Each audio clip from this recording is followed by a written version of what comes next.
নমস্কার বন্ধুরা, আমি আজকের পুঁই মিঠুলি চচ্চড়ি রেসিপি করব।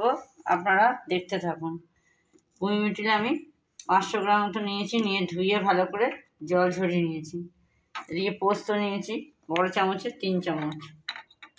ফোড়নে দেবো 5 ফোড়ন আর শুকনো লঙ্কা, 2টো শুকনো লঙ্কা কেটে নিয়েছি। স্বাদ মতো লবণ, হলুদ আর একটু অল্প করে কাশ্মীরি লঙ্কা গুঁড়ো। কড়াইতে আমি তেলটা গরম করতে বসিয়ে দিয়েছি।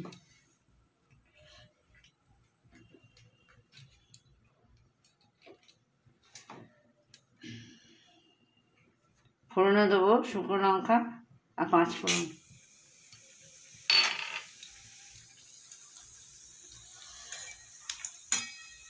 ফোড়নটা আমার একটু ভাজা ভাজা হয়ে গেলে তারপরে আমি পুঁই মিঠুলিগুলো দিয়ে দেবো।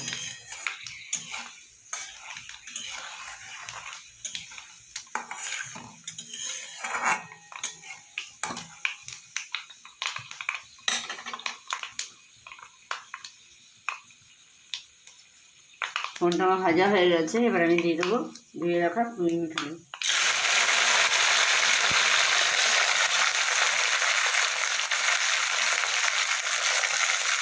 এবার দেবো আমি স্বাদ মতো লবণ,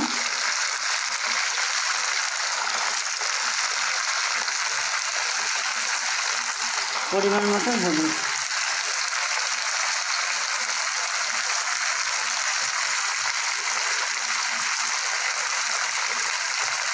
সামান্য একটু কাশ্মীরি লঙ্কা গুঁড়ো দিয়ে ভালো করে নাড়াচাড়া করে নেব।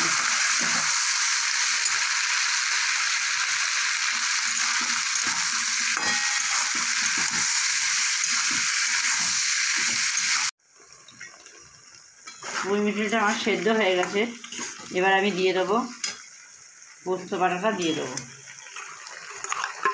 পোস্ত আর কাঁচা লঙ্কাটা কেটেছি।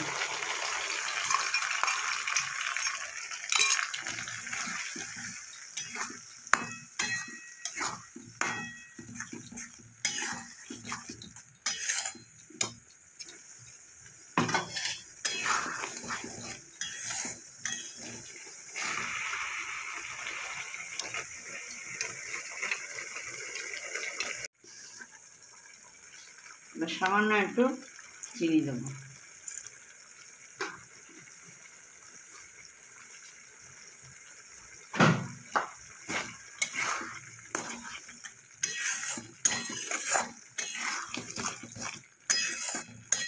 যতক্ষণ না তেল ছাড়বে ততক্ষণ এটাকে রান্না করতে হবে। পুঁই মিঠুলিটা আমার রান্নাটা হয়ে গেছে, এবার আমি নামিয়ে দেবো।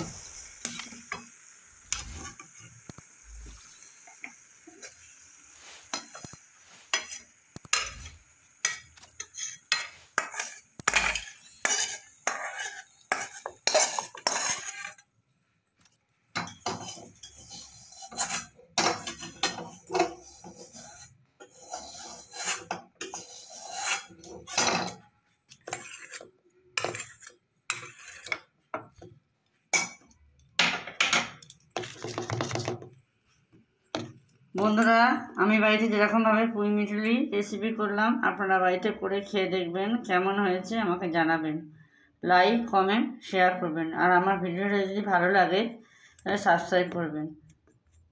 আমার ফেসবুকটা ফলো করবেন, ফেসবুক পেজটা।